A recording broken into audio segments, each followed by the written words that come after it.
Bueno, muy buenas noches, sean todas y todos bienvenidos a una emisión más de estas entrevistas que tenemos eh, con frecuencia acá en El Faro.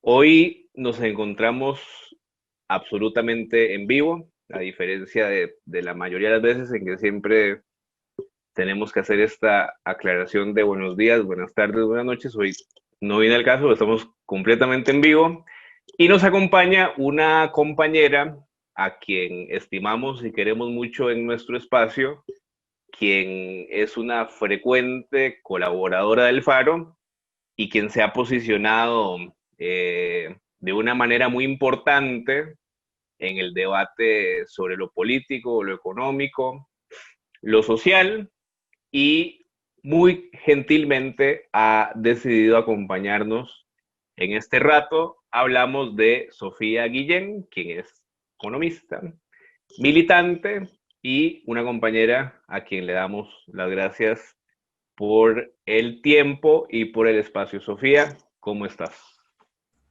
Muchas gracias, Héctor, y compañeros del canal, ¿no? Por la invitación. Muy bonito, la verdad, estar acá. De hecho, es la primera vez que ya mucha gente nos preguntaba, ¿y cuándo van a tener a Sofía? ¿Cuándo van a tener a Sofía? Entonces yo les decía, bueno, a Sofía le vamos a tener un día en que amerite, porque, bueno, tampoco hay que quemar todos los cartuchos. Entonces, hoy día nos parece que vale la pena porque, bueno, el tema tal y como trascendió en estos días, el gobierno de la República, a través de la persona del ministro de Hacienda, don Elian Villegas, quien se acompañó bueno, de Rodrigo Cubero, el presidente del Banco Central, y la ministra de Planificación, Pilar Garrido, presentaron al país una propuesta en materia fiscal de cara a la negociación con el Fondo Monetario Internacional que está planteada para las próximas semanas. Como ustedes recordarán, nosotros hace unos 2 meses aproximadamente le hicimos al señor ministro de Hacienda, don Elian Villegas, una pregunta. Le dijimos, don Elian, ¿cuáles son las líneas rojas que el país no va a cruzar cuando se siente a negociar con el Fondo Monetario Internacional? Y en esa oportunidad, don Elian nos respondió, Héctor, todas las opciones están sobre la mesa. Y para desgracia nuestra, efectivamente pareciera que el pasado jueves básicamente agarraron todas las opciones que estaban sobre la mesa y las metieron en un documento de 56 páginas. Sofía, si quiere, antes de entrar en el detalle de lo que se presentó el jueves, en su momento nosotros también le preguntamos al ministro si a él le parecía inexorable el escenario de tener que ir al Fondo Monetario Internacional, siendo que es un organismo cuya relación con los países latinoamericanos, y Costa Rica no es la excepción, polémica.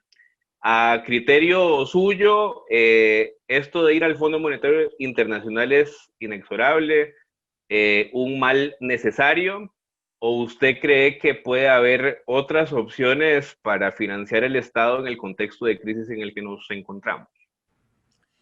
Bueno, esa es una muy buena pregunta porque lo que sucede en la situación en la que estamos ocurren dos cosas. Una, que habían o hay una serie de problemas estructurales sin resolver que se han ido acumulando, ¿verdad?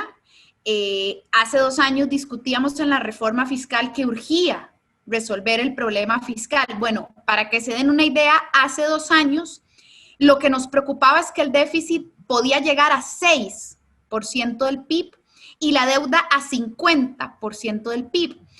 Ahora, 2 años después, con problemas estructurales no resueltos, más una pandemia que nadie se esperaba acá, Claro. ahora las proyecciones no son de 6,50, son de 9,70, ¿ok? Y esas son las proyecciones oficiales, pero en realidad esas proyecciones se van a ir actualizando a lo largo del tiempo según evolucione la situación.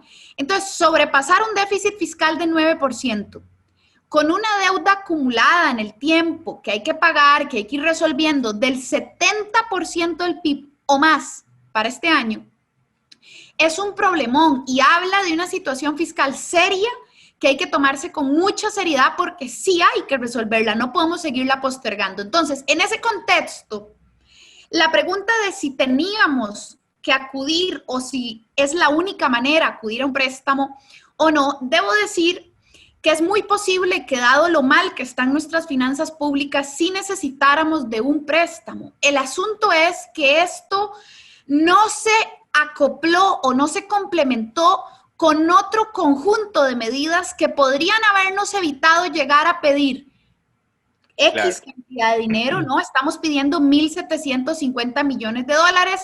No es la gran cosa, pero el condicionamiento sí es muy fuerte, es muy, muy fuerte. Este préstamo que estamos discutiendo de servicio ampliado nos lo van a ir soltando de a poquito en los próximos 3 a 4 años. Eso significa que el próximo gobierno ya entra relativamente amarrado con el Fondo Monetario y tenemos entre 4 años y medio y 10 para irlo pagando.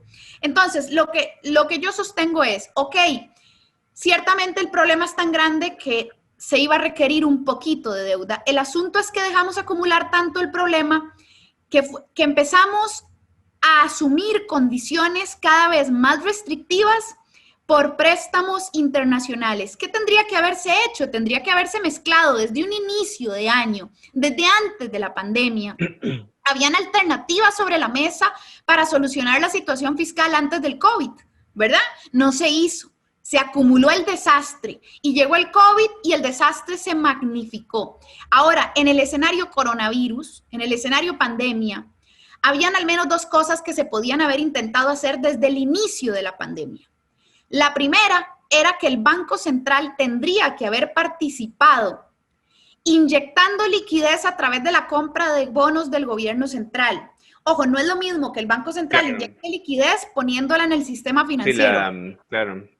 No es lo mismo, no es lo mismo que pase la plata a bancos comerciales para que presten cuando el sistema productivo y las familias están colapsadas, a que compre bonos del gobierno central para que con ese dinero se financie la caja, se financiara el bono proteger y se financiaran programas sociales. No es lo mismo. Bueno, el Banco Central no quiso comprar bonos del gobierno central, simplemente no quiso. La ley se lo permite, pero su voluntad fue de no hacerlo. Ahí se fueron acumulando necesidades de liquidez del gobierno central, sumado a que ni siquiera de manera temporal la Asamblea Legislativa quiso aumentarle parcialmente contribuciones solidarias a los sectores más ricos, ¿verdad? Ni siquiera un poquito quisieron hablar de eso al principio, ni un poquito, no. Aquí las medidas son jornada 12 horas, en algún momento hablaron de que el IVA a la canasta básica se postergara, de la noche a la mañana dejaron de hablar de ese tipo de medidas. Ahí quedó estancado el proyecto para que se pudiera aplicar moratorias a hipotecas más allá de solo los primeros 3 meses. Ahí están estancados. Entonces se fue acumulando en una especie de bola de nieve y ahora pues han ido a pedir un préstamo con un pliegue de condicionamientos muy fuertes porque dejamos acumular el problema. Entonces, en síntesis, Héctor, Sí. es posible que sí se hubiese necesitado un préstamo, pero debió de haber sido lo más pequeñito posible para que no hubiésemos tenido que acudir a condicionamientos de largo plazo. Eso fue lo que no hicimos. Claro.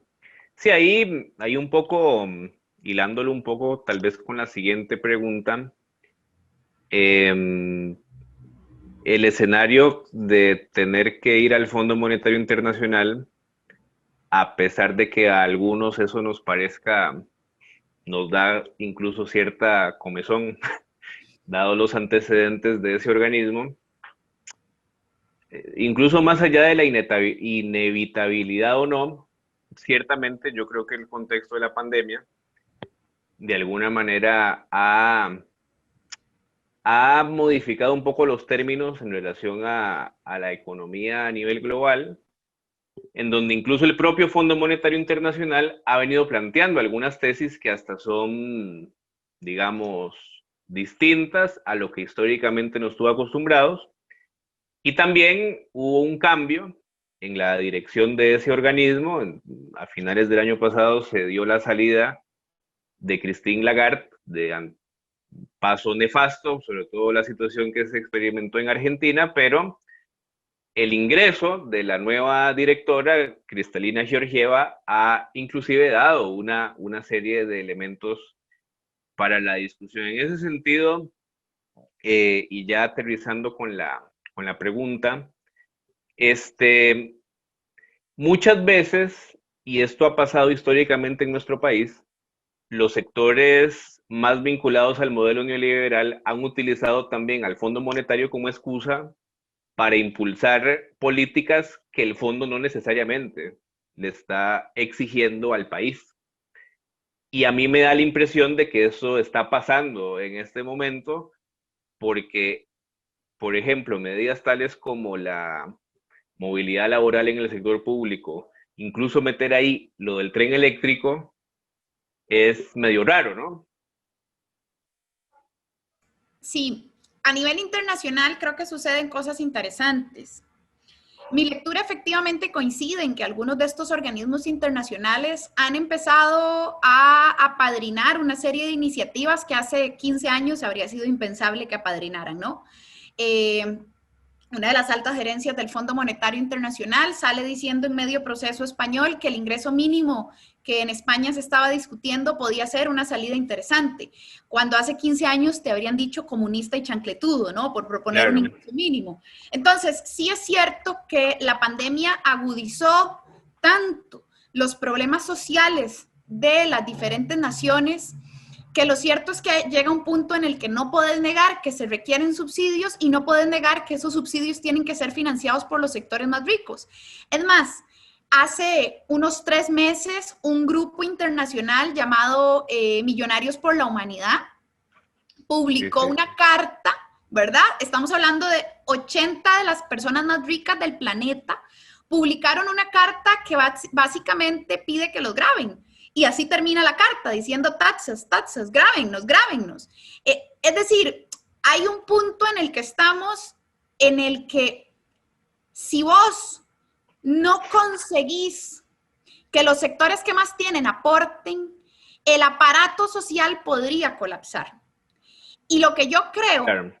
es que la estabilidad social en este punto requiere de que esos sectores que más tienen contribuyan. No es que el Fondo Monetario se volvió distinto, mucho Revolucionario, ni menos, mucho ¿verdad? menos, claro. No, lo que sucede es que hay un problema tan explícito y tan profundo que el mismo organismo internacional que dice, vean, suban el IVA, porque lo recomienda también el FMI, es el mismo que te dice, sí, pero también graben a los ricos, porque el problema tiene una magnitud fuera de serie y entonces están teniendo que admitir una serie de propuestas que hace un tiempo habrían sido eh, inaceptables. Ahora, eso es a nivel internacional, por ahí más o menos uno escuchaba el debate. Lo interesante es que aquí, a nivel local, yo escucho a los sectores, a las élites económicas, a las oligarquías locales, me parece que han perdido de percepción eso que en otras partes del mundo no les ha quedado más que ir entendiendo, y es que si quieren estabilidad social, tienen que aportar, porque eso es una realidad, es que la gente sí tiene un límite, ¿verdad? Ese límite suele ser el estómago. Entonces, ¿qué pasa? Claro.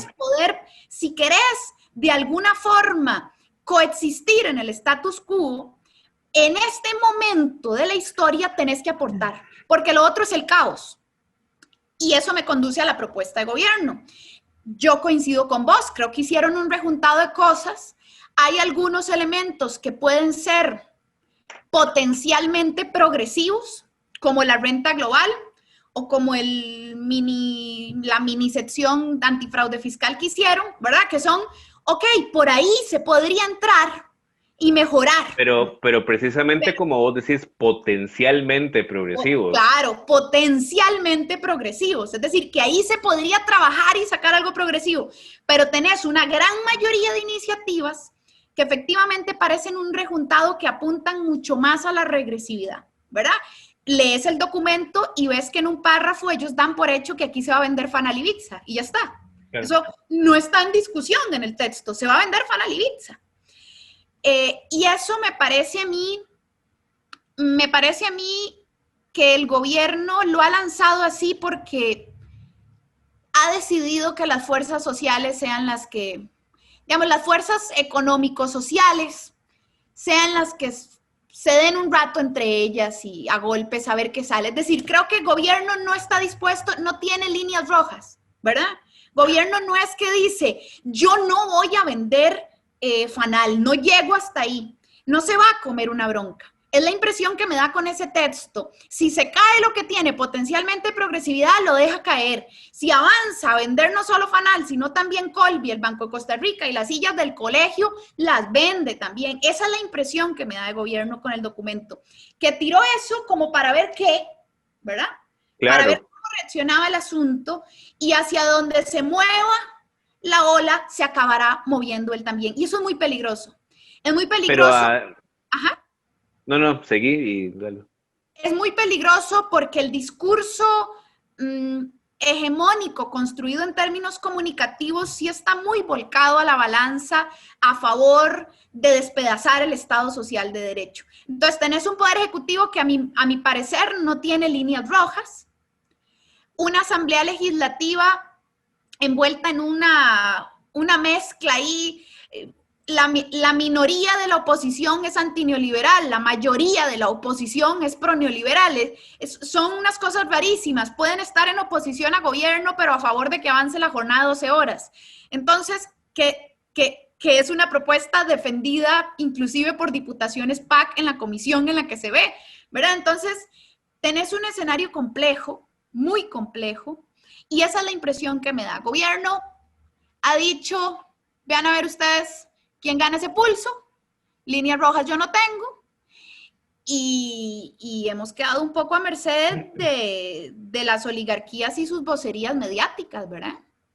Claro, pero además un poco en la línea argumental que vos venís desarrollando, si uno incluso quisiera concederle al gobierno una pretensión más en la línea de la progresividad, la propuesta original pudo haber sido más maximalista, si se quiere, a sabiendas que después la negociación les hubiese obligado a ellos a bajar un poco los techos o los parámetros en las propuestas, sobre todo en la parte esta como de impuestos sobre la renta, porque como bien decís vos, en la parte de evasión fiscal lo que se plantean son básicamente modernizaciones en la manera de recaudar los impuestos, que efectivamente son cosas importantes. Ya aquí tuvimos hace unos meses a Rodrigo Chávez que habló precisamente de lo que significaría unificar, que las bases de datos y eso, pero también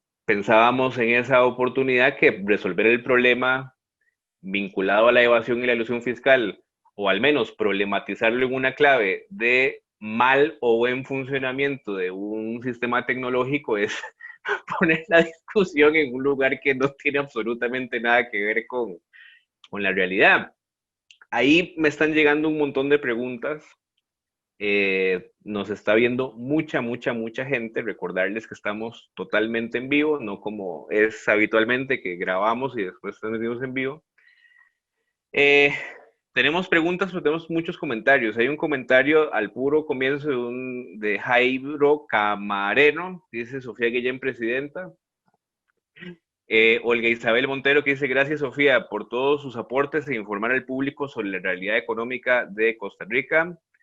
Después tengo a Yidú Rojas, saludos a Yidú. Saludos fraternales de parte del Encuentro Progresista, excelente Sofía como siempre. Ahí sí hay a ver, hola Pablo García, las personas que ganan entre 4 y 10 millones entrarían con los que ganan de 15 a 20 millones en adelante en materia impositiva. Lo plantea como pregunta, si se puede hacer más progresivo para las rentas de 15 a 20 millones en adelante, ya que la gente piensa que los que ganan de 4 a 10 millones es la clase rica. Voy a aprovechar esta pregunta para hacerte una pregunta más en relación a la propuesta y es, un poco ya lo decías vos, hay algunas propuestas que no están mal encaminadas, digamos, pero que por la forma en cómo están planteadas son absolutamente lesivas para la situación económica de muchas familias, sobre todo en un contexto como este, en donde tenemos un desempleo de casi el 25%. ¿A vos te parece, dado ese escenario, que la propuesta puede ser mejorable o te parece que habría que combatirla, digamos, con todos los fierros a través de la movilización, la denuncia y demás? ¿O te parece que puede haber algún grado mínimo de punto intermedio entre ambas perspectivas? Yo creo que la lucha debe ser por garantizar progresividad en este acuerdo. Es decir, creo que la movilización, la fuerza, todo, vamos a ver, todo eso que la ciudadanía durante los últimos meses ha ido acumulando y durante los últimos años, que la verdad ha habido atropellos pesados a los sectores más populares, que la verdad se ha vuelto agotador para varios hogares, sobre todo para los hogares de menores ingresos, tener que lidiar con impuestos muy regresivos. Toda esa energía creo que debería de canalizarse hacia la consigna explícita de exigir justicia tributaria. Hay que garantizar progresividad en este acuerdo. Eso tiene que estar garantizado. ¿Cómo se puede garantizar progresividad? Veamos un par de ejemplos concretos. A propósito de las preguntas que me decían. Ahí se supone que se ve, ¿verdad, Héctor? Ahí ¿sí? se ve una tablita que dice medidas permanentes, impacto fiscal en ingresos y gastos, porcentaje del PIB, Netflix, no sé qué. Sí. Eso. La propuesta está dividida en 3 partes: medidas permanentes, medidas temporales y medidas estructurales. Esta tablita sobre la primera parte, medidas permanentes. Entonces ves que, por ejemplo, viene algo que es progresivo, potencialmente progresivo, que es la devolución de la canasta básica. El documento no es muy claro si devolución o composición, aunque la tabla dice abiertamente devolución a la canasta básica del IVA que los hogares más pobres pagaron por la canasta básica. Eso es progresivo, ¿verdad?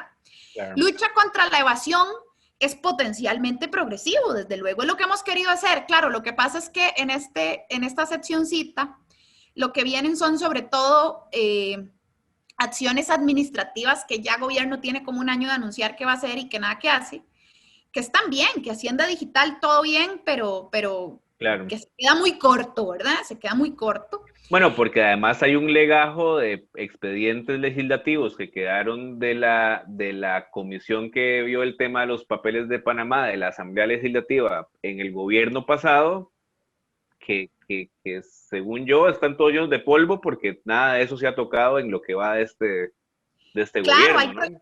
Hay proyectos de ley que podrían estar caminando de esa lista que vos decís, hay proyectos de ley que hacen falta, ¿verdad? La OCDE obligó a un par de cosas. Claro. En la reforma fiscal anterior se metieron muy pocas cosas. Acordate la norma de subcapitalización que al final desvirtuaron porque abrieron un portillo para que pudieran brincársela. Ese tipo de cosas hay que arreglarlas para que se pueda combatir la elusión y la evasión, pero además hay proyectos de ley puntuales de esa lista que vos decís. Inclusive hay proyectos que están enterrados y que se han vuelto a presentar con la insistencia que no mueran y aún así no camina. Bueno, el Ejecutivo sigue sin considerar esos proyectos. Y renta global, que también tiene potencial progresivo. Yo los puse en verde porque son los que tienen más potencial de progresividad en esta primera parte, medidas permanentes, pero vean todo lo demás. Impuesto 25% a los premios de lotería. Impuesto sobre la propiedad de bienes inmuebles. ¿Ves? Cuando yo digo que hay que garantizar que algo sea progresivo, es que este impuesto de bienes inmuebles no le debería de aplicar a todas las casas. O por lo menos no en el límite bajísimo que han puesto, ¿verdad? Tiene que ser a garantizar que esto le aplica a casas de lujo. Y recordando que en Costa Rica hay una burbuja inmobiliaria, que aquí una casita cualquiera te vale 50 millones de colones y no entendés ni de dónde, porque hay una burbuja aquí sobre los precios de las casas. Entonces, ¿qué significa hacer esto progresivo? De ahí que eso solo tendría que estarle aplicando a las casas de lujo. Eso es progresividad, ¿verdad? O mínimo que hayan tramos diferenciados, como mínimo, pero no podés poner un solo tracto o un solo peso relativo, digamos, sobre toda una línea tan diferente de hogares. Eliminan los créditos familiares de persona física con actividad lucrativa. Cualquier persona que en este momento haga actividad lucrativa sabe que uno reporta si tiene hijos o familiares sujetos a este crédito fiscal y eso se le deduce, ¿verdad? Bueno, eso se elimina. Empleo público, regla fiscal, ok. Y luego está el capítulo 2, que es medidas temporales. Aquí es en donde viene, a propósito del que me pregunta sobre la renta, y a propósito del conflictivo impuesto a las transacciones, aquí es en donde están estos. Está un impuesto extraordinario sobre la renta,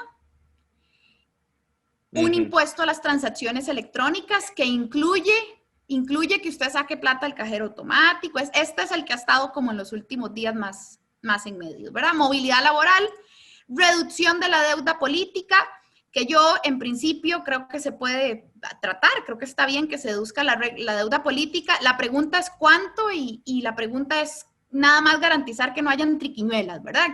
Que jueguen limpio, digamos, ahí cuando decidan en la Asamblea Legislativa el detalle. Pero bueno, ahí se puede. Y vean ustedes, la venta de Fanal, VIXA y tierras del Estado que no dicen cuáles. ¿Para qué? Ni cuáles. Ajá. Ahora, sobre la progresividad, por ejemplo, impuesto extraordinario sobre la renta. Y a propósito de que alguien pregunta si diferenciar los tramos más altos, claro, eso es progresividad. Progresividad, esto lo va a hacer un poquito más grande porque creo que se ve muy, muy chiquitito, pero ahí en teoría ya lo ve más grandecito. Se trata de lo siguiente. Ellos dijeron, bueno, vamos a aumentar el impuesto sobre la renta en un porcentaje ahí, según el tramo, temporalmente. Entonces, vean qué interesante. Una persona jurídica, ¿ok? Es decir, una empresa, una sociedad anónima, ¿ok? Una persona jurídica, están incluidas las personerías jurídicas que podrían caber dentro de medianas empresas y las personerías jurídicas que podrían caber dentro de grandes empresas. Pero a estas grandes empresas uno podría sacarles más tramos, que es lo que alguien decía por ahí, ¿verdad? ¿Cuántos? Eso es una decisión técnica que debe ser cuidadosa, pero lo que sí es cierto es que este ejercicio tiene potencialidad progresiva, pero hay un detalle. A mi criterio, en este momento de la pandemia, este recargo tiene que estar sobre los tramos más altos, no sobre los tramos medios. Los bajos están exentos, ¿verdad? Pero los tramos medios representan a sectores poblacionales, y aquí me voy a ir al ejemplo de, por ejemplo, rentas de trabajo, que el salario. Alguien con un salario entre los 840,000 y el 1,233,000, eso es lo que conocemos como clase media, ¿verdad? Bueno, a esa clase media ahí, ¿verdad? Tampoco ahí, es como... sobreviviendo, sí. Clase media, el impuesto actual es 10% para este exceso y le van a subir a 12,5. ¿Qué pasa? Mucha de esta clase media en realidad está altamente endeudada. Vos agarrás los salarios del MEP y el 60% de la planilla del MEP tiene endeudado al menos el 50% de su salario. Entonces, ahí veía un comentario de alguien en redes que ponía, de ahí, a nosotros en la clase media, no podemos aplicar abonos ni programas sociales porque el ingreso es más alto de lo que aplica a un bono, pero tampoco calificamos en préstamos de casas o viviendas, y usualmente para adquirir esos préstamos tenemos que lograr juntar 2 o hasta 3 salarios y quedar tremendamente endeudadísimos. Eso es una realidad, ¿verdad? Para los sectores medios. Entonces, lo que yo digo es, ok, hay potencial de progresividad, ¿dónde? En los tramos más altos, ¿ok? Ahí volvemos a lo que decía alguien hace un rato. Bueno, ¿y será que es lo mismo que tu renta de trabajo sea 4 millones o sea 16? Ok, se puede pensar en tramos hacia arriba. Eso tampoco puede ser tan a la ligera, ¿verdad? Tiene que ser un par de tramos bien pensados, pero se puede. De eso trata la progresividad. ¿Ya? La progresividad trata de lograr asegurar que cada quien contribuya lo más parecido a su verdadera riqueza. Y acá es en donde, insisto, esto podría volverse aún más progresivo si vos no te concentras en la clase media, sino que te concentras en los altos tramos de renta. Y finalmente, el último ejemplo tiene que ver con el impuesto a las transacciones, también muy controversial. Vea qué vacilón, podrían haber concentrado el impuesto a las transacciones en las grandes transacciones, Claro, en la bolsa de valores, en las especulativas, en las interbancarias grandotas. Ahí podrían haber concentrado el impuesto. Pero se les ocurrió meter también cajeros automáticos, tarjetas en el supermercado, y lo volviste regresivo.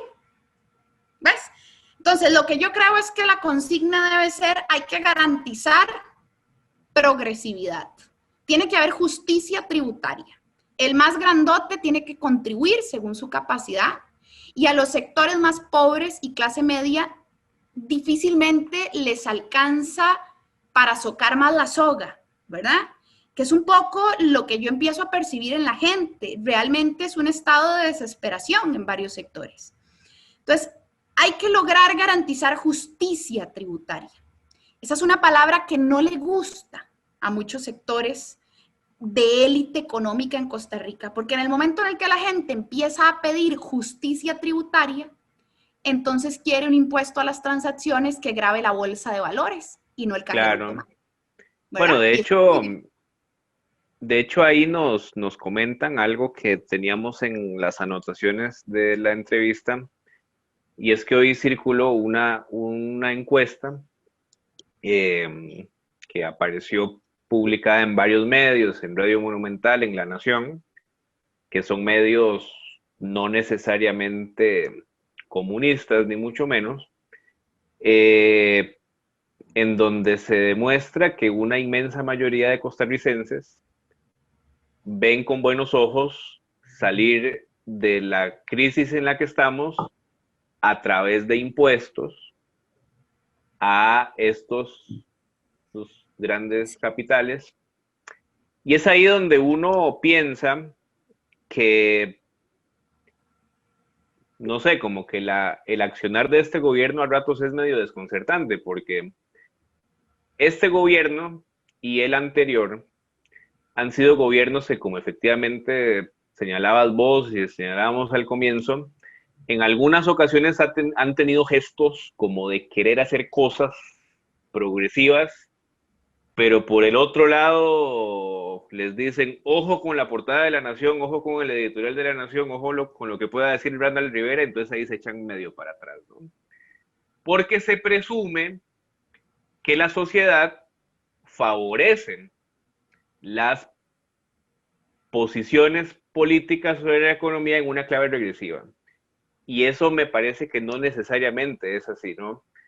Y eso me lleva a una discusión, si se quiere, más general, que de hecho nosotros, la entrevista que hicimos hace 2 semanas, a un diputado de Argentina, a Itaí Hackman, le decíamos, bueno, en un contexto como este, los sectores progresistas, populares, hago la pregunta a propósito de un comentario que me hicieron ahí, que me dicen, me pusieron, ahí ya no lo encuentro, pero que yo debía ser más neutral, pero este medio nunca ha tenido una vocación neutral. Ningún medio es neutral, para empezar. Pero más allá del comentario que nos hacía un compañero, en los movimientos populares, en coyunturas como estas, solemos hacer estos debates, ¿no?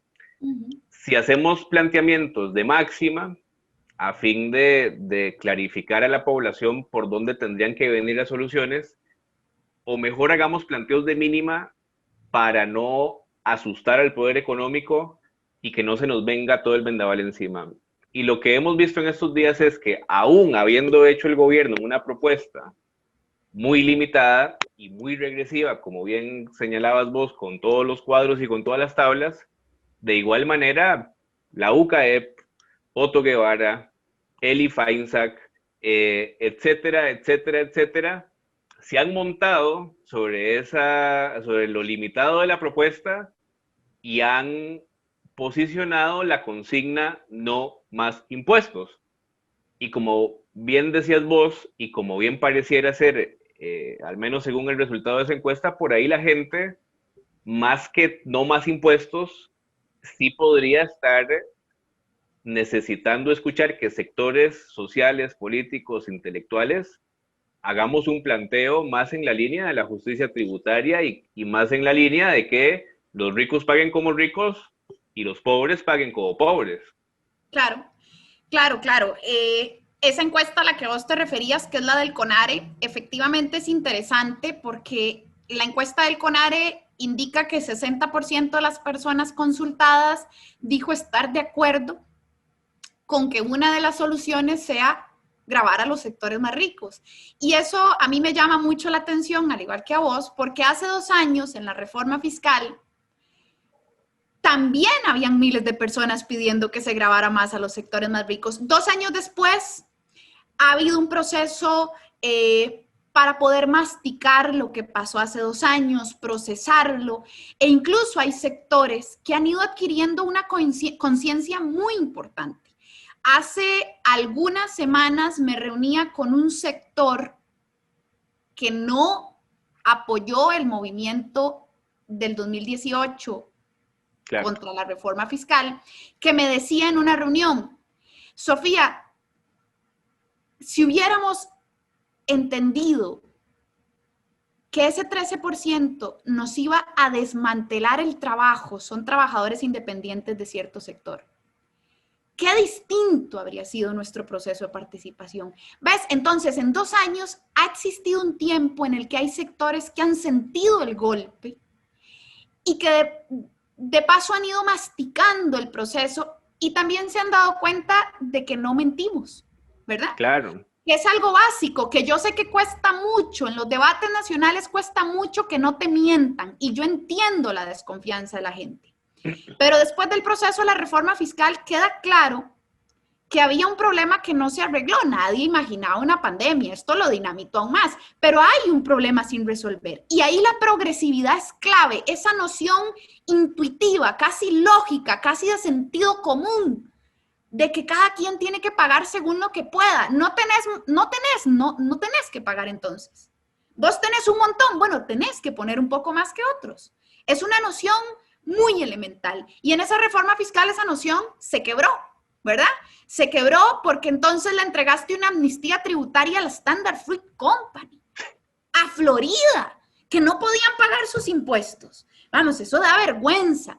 Ese tipo de cosas creo que han calado. Y a lo mejor por eso es que estos sectores más rancios y añejos de la economía y más ortodoxos y neoliberales ahora se han sumado a un clamor popular de decir no más impuestos. Claro, porque la gente desde su casa lo que dice es, basta gobierno, a mí, clase media, hogar pobre, no me claves más impuestos, porque no doy para más. Y tienen razón. Y de eso se han guindado élites económicas que una vez más en la historia tica aspiran a que en una crisis no se les pida ayuda. Es decir, es una cosa rarísima. Tenemos décadas de darles todas las condiciones tributarias que quieren. Privilegios tributarios les hemos dado. Esa de la amnistía tributaria, la Standard Fruit Company, yo no encuentro mejor eso es ejemplo de un impresentable, ya eso es... ¿verdad? Bueno, ¿y cómo es que en una crisis del tamaño que tenemos no pueden poner un poquito más? Porque los sectores populares ya no dan. Y yo creo que esa noción es intuitiva de la gente. Es intuitiva porque de fondo es casi que sentido común y lógica. Y más bien de eso se aprovechan estas élites. Y por eso creo yo hay que tener cuidado. Porque cuando yo me meto a leer el Facebook de la OCAEP, sus últimas noticias o comunicados que suben estados tienen que ver con la idea de no más impuestos. Claro, porque ellos en su cabeza están pensando en no más impuestos a Walmart o a la Standard Fruit Company, pero la gente lo que está pensando es otra cosa. Y por eso es que creo que la consigna debe lograr rescatar la necesidad de justicia tributaria. No, suave. No, los hogares más pobres ni la clase media pueden poner más, pero Standard Fruit Company, Walmart, Florida, ustedes tienen que poner más, porque es que es un tema incluso hay sectores empresariales como algunos de esos que vos has mencionado que en el contexto de la pandemia incluso les ha ido mejor. Claro. O sea que no, así sí, como las pulperías, los chinos, las verdulerías, etcétera, han tenido que ir cerrando poco a poco. A algunos, más bien, la fiesta continúa y es, y a diferencia del señor que fue a manifestarse a casa presidencial que decía, ¿cuál pandemia? Esos dicen, no, pandemia venga porque facturan y facturan y facturan como si no estuviéramos en una, que es algo normal en las crisis, ¿no? En el 2008 pasó algo parecido, no solamente aquí en Costa Rica, o sea, que se dan estos movimientos en donde muchos quiebran y entonces otros que estaban en una posición dominante terminan después de la crisis más dominantes que lo que ya eran Sí, antes, claro, ¿no? es cierto. Ahí, Sofi, te lo advierto para ponernos de acuerdo, son las 19:51. Llevamos, llevamos como 50 minutos de entrevista, un poquitillo menos. Habíamos quedado en que íbamos a hacer la entrevista de media hora, pero bueno, ya viste, Lora, y lo que me llama mucho la atención es que se conecta cada vez más gente. Estábamos como en 450 personas, ahora estamos como en 600 y ahí caen y caen y caen preguntas. Entonces, si quieres, voy a seleccionar así como al azar algunas preguntas Claro, claro, y dale. ya le vamos dando, nos vamos a ir como perfilando hacia ir cerrando. Yo podría quedarme hasta las 12 de la noche, pero bueno, vos claramente sos una persona ocupada, que me imagino que tenés cosas que hacer, entonces ahí te leo, Alonso, voy a ir como leyéndolas y después vos haces como un compilado. Ok, ok, yo lo voy a ir anotando. Alonso Hernández, ¿qué opina de que muchos claman apretar al sector público?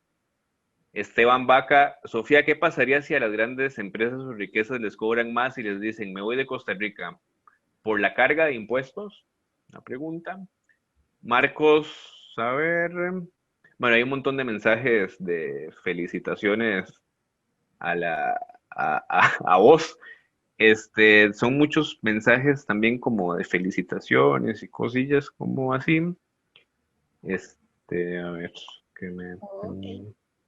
Pero bueno, si Mira, querés, ve evacuando esas preguntas y yo te voy diciendo, ok, te voy, que tuve un problemita técnico. ok. Dale, Respondo ve esa. avanzando y seguimos. Está bien. Bueno, Dale. esta primera tanda de preguntas.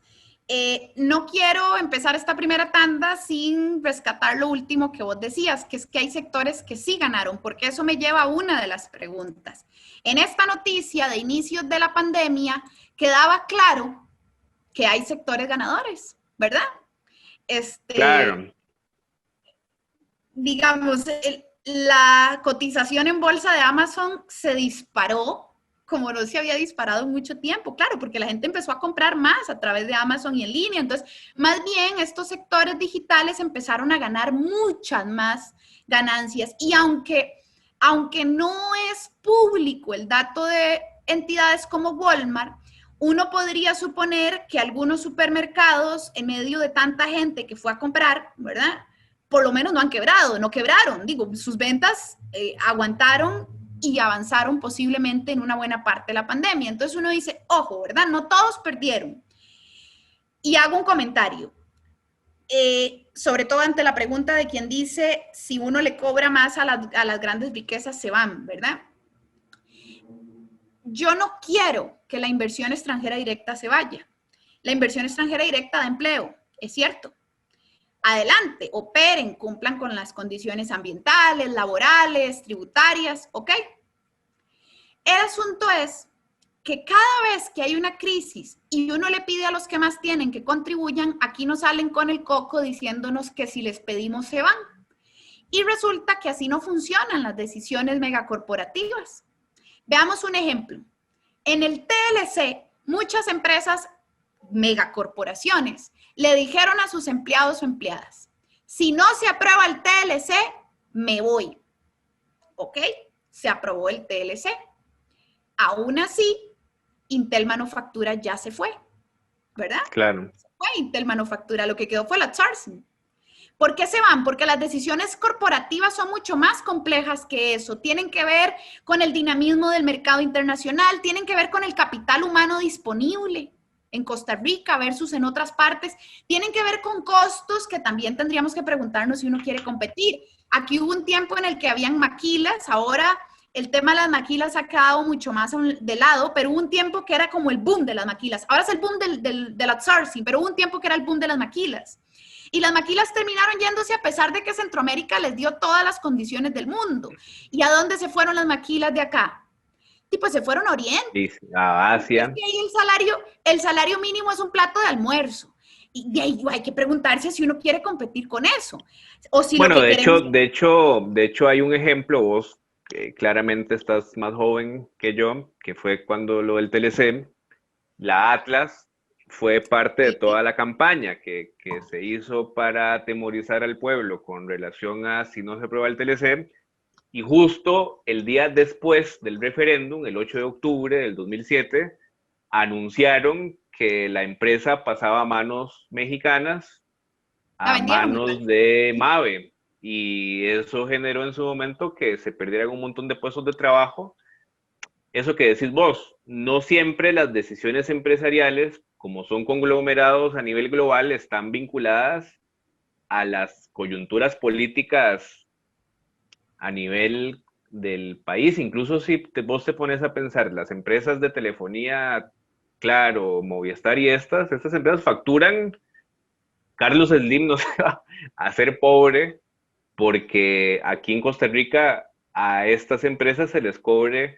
Vos la semana pasada tuviste un debate, o hace 2 semanas, no sé, no recuerdo, que acá en el Faro hicimos un resumen del famoso debate con Daniel Zúcar con relación al tema de las empresas públicas y las perspectivas de la privatización.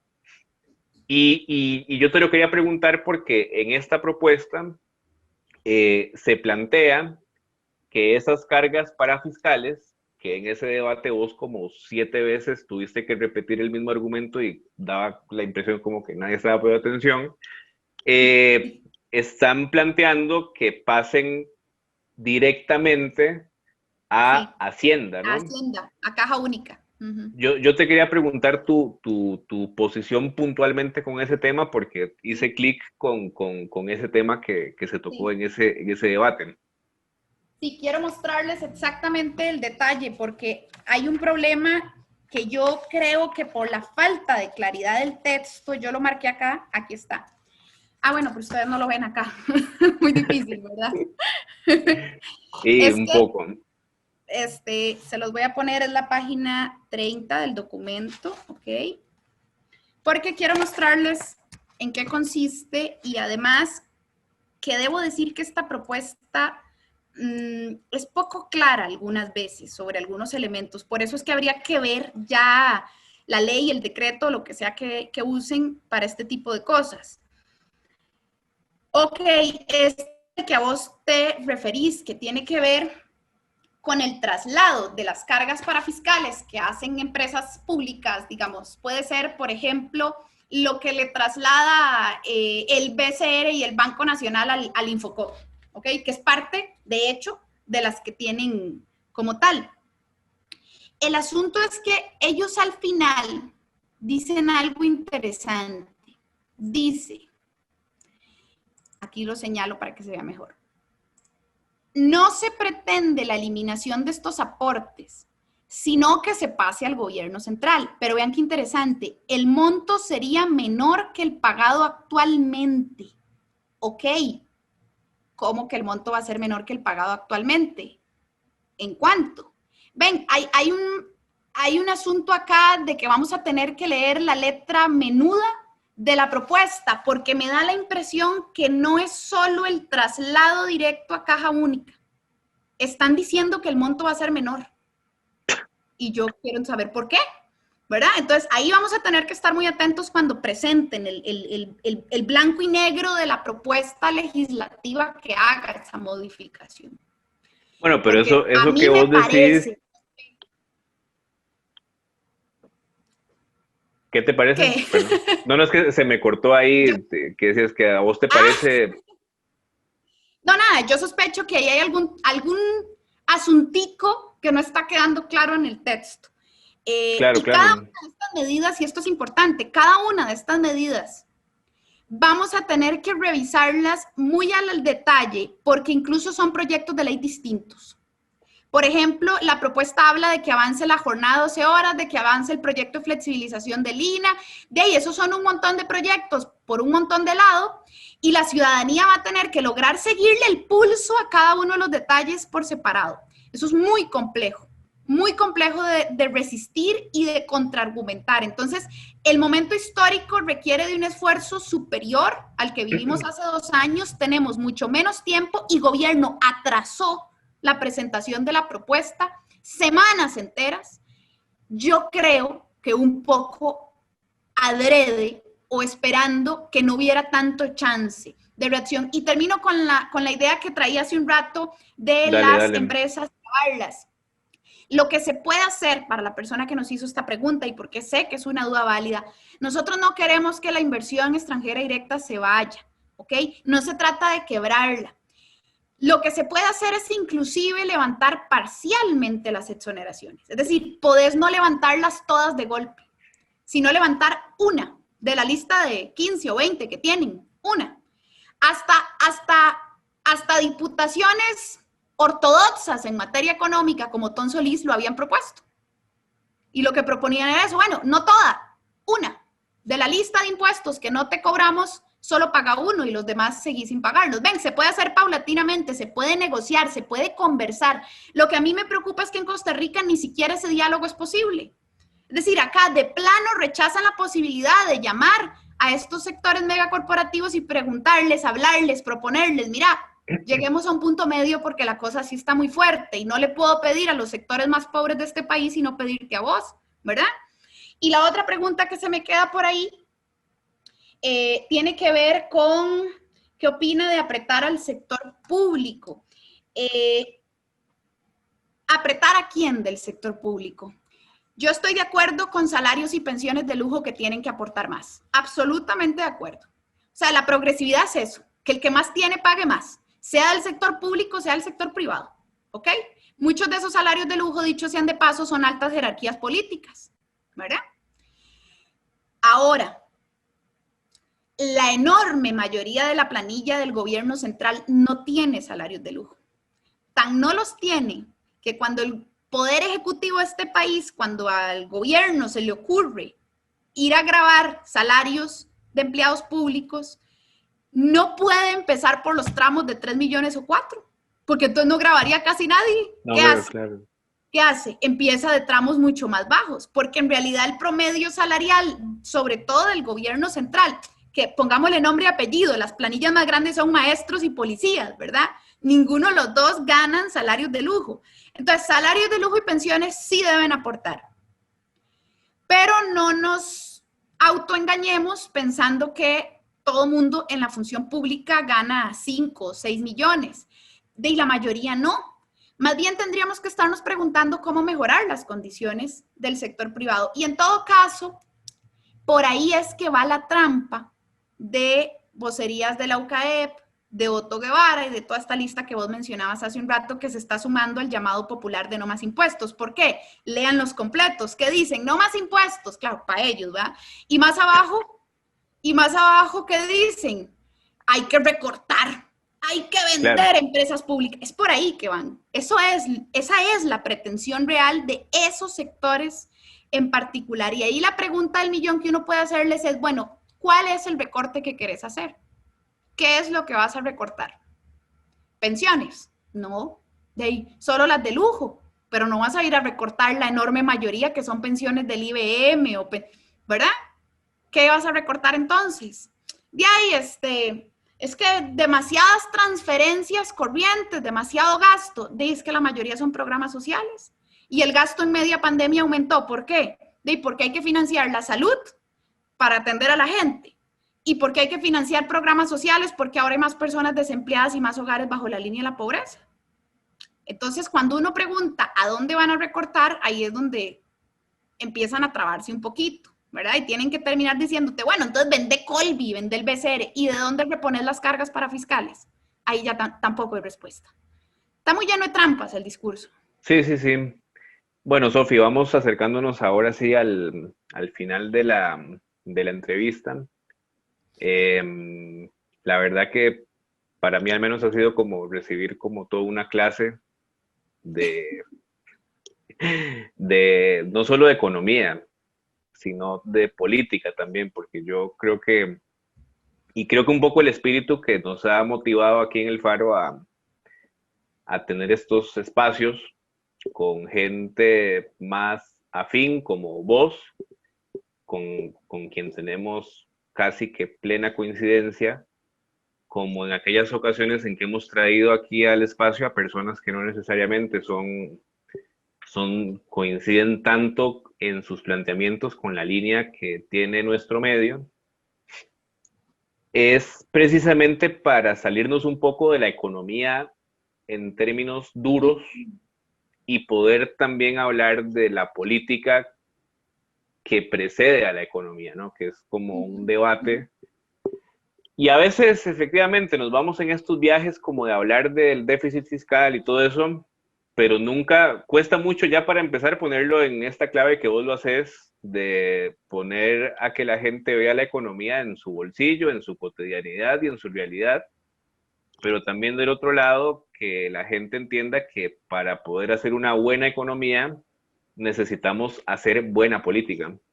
Y eso pasa también por un ejercicio de que todas y todos nos metamos en política y nos interesemos en la participación política. Entonces, bueno, yo te quiero dar las gracias por el espacio.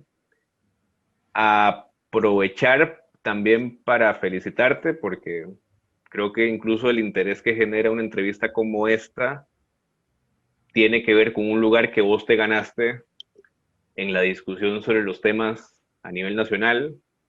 Y siendo que vos sos una persona todavía muy joven y mujer, en un ambiente de tanta misoginia y tanto machismo como es el de los economistas, neoliberales en particular, me parece que es algo de aplaudir.